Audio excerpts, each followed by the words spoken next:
Assalamualaikum warahmatullahi wabarakatuh. Perumpamaan untuk dijadikan bahan renungan. Katakanlah bahwa ada seorang raja yang telah melantik seorang biasa menjadi gubernur untuk memerintah di suatu bandar. Orang itu diberi pakaian kerajaan dengan bendera, panji-panji, gendang kerajaan dan sepasukan tentara yang cukup lengkap. Masa pun berlalu, akhirnya ia mengira bahwa kedudukan atau keadaan itu akan kekal, sehingga timbullah rasa bangga dan sombongnya. Ia lupa kepada keadaannya sebelum ia dilantik menjadi gubernur dahulu. Kemudian, karena bangga dan sombongnya itu, maka jabatannya itu dicabut oleh raja. Ia dimintai pertanggungjawabannya di depan raja dan dimintai keterangannya tentang sebab ia melakukan kesalahan itu. Akhirnya ia diputuskan bersalah, lalu dipenjarakan dan menyesallah ia berada di dalam penjara yang sempit dan gelap. Karena lamanya ia berada di dalam penjara, maka perasaan bangga dan sombongnya itu pun hilang. Hatinya luluh dan api hawa nafsunya pun padam. Kemudian, semua keadaannya ini diketahui oleh raja dan lama-kelamaan raja itu pun merasa kasihan kepadanya. Ia dilepaskan dari penjara, dan raja itu menyerahkan kembali jabatan yang pernah dipegangnya dahulu untuk menjadi gubernur di bandar yang lain, sebagai hadiah dari raja itu.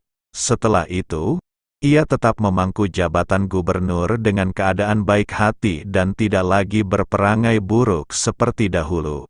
Akhirnya, ia menjadi orang yang baik dan bersih. Demikianlah perumpamaan seorang mukmin dengan Allah yang membawa mukmin dekat dengannya dan menjadi orang pilihannya. Dibukanya pintu hati si mukmin itu untuk menerima kasih sayang dan karunia-Nya. Maka tampaklah oleh si mukmin itu dengan mata hatinya sesuatu yang tidak tampak oleh mata kepala, dan didengarnya dengan telinga hatinya sesuatu yang tidak pernah didengar oleh telinga kepala, terlihat olehnya perkara-perkara gaib dari kerajaan Tuhan yang maha besar, yang meliputi langit dan bumi dan sebagainya. Semakin dekatlah ia kepada Allah, solat dan doanya diterima oleh Allah. Ia dikaruniai kasih sayang dan perkataan yang baik-baik dan manis dari Allah. Dengan karunia-Nya pula, maka ilmu-ilmunya yang pelik-pelik akan dapat ia ketahui. Allah akan menyempurnakan karunia-Nya kepada si mukmin itu, baik dari segi batiniah maupun dari segi lahiriah seperti kesehatan badan, minuman, pakaian, makanan, istri yang baik dan perkara-perkara yang halal serta sesuai dengan peraturan dan ketentuan Allah. Jadi, Allah akan menetapkan keadaan ini kepada hamba-Nya yang beriman dan dekat kepadanya, untuk beberapa masa lamanya, sampai si hamba itu merasa selamat dan kekal dalam keadaan itu. Setelah itu, Allah akan mendatangkan malapetaka, kesusahan hidup dan bencana kepadanya, sehingga si hamba itu pun merasa sedih, heran, hatinya menjadi remuk dan ia terputus dari hubungannya dengan orang-orang segolongannya.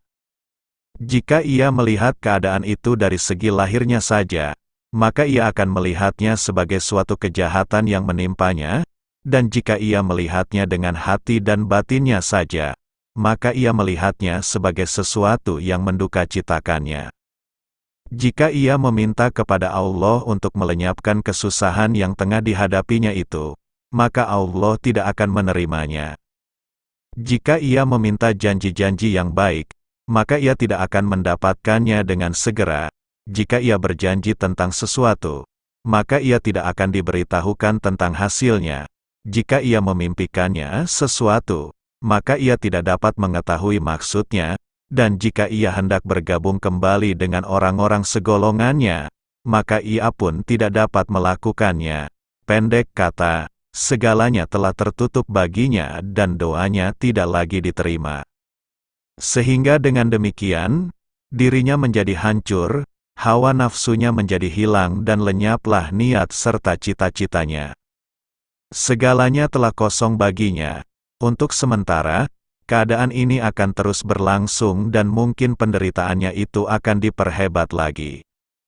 Sehingga sampailah masanya, bila ia merasakan tabiat-tabiat dan sifat-sifat kemanusiaannya hilang setahap demi setahap yang akhirnya ia tinggal mempunyai ruh saja, maka ia akan mendengar suara batinnya memanggil. Allah berfirman, "Hantamkanlah kakimu. Inilah air yang sejuk untuk mandi dan untuk minum." Surat 38, ayat 42. Ayat ini difirmankan kepada Nabi Ayub alaihi salam. Kemudian Allah akan melimpahkan lautan rahmat dan kasih sayangnya kepadanya dan hatinya merasa aman dan tenteram serta disinari dengan cahaya iman dan ilmu. Pintu keridaan Allah dibukakan untuknya. Manusia akan datang berkunjung kepadanya untuk memberikan bermacam-macam hadiah dan orang-orang akan mengabdi kepadanya. Manusia akan memuji dan menghormatinya. Kata-katanya dijunjung tinggi. Orang-orang akan merasakan kebahagiaan berada di majelisnya. Raja-raja dan orang-orang besar pun akan tunduk kepadanya. Allah akan menyempurnakan karunia-Nya kepadanya, baik lahiriah maupun batiniyah. Allah akan memelihara lahirnya melalui makhluknya dan batinnya melalui kasih sayang dan rahmatnya. Kekallah ia berada dalam keadaan itu sampai akhir hayatnya. Setelah itu, Allah akan memasukkannya ke tempat yang tidak terlihat oleh mata, tidak terdengar oleh telinga dan tidak terlintas di dalam hati siapapun.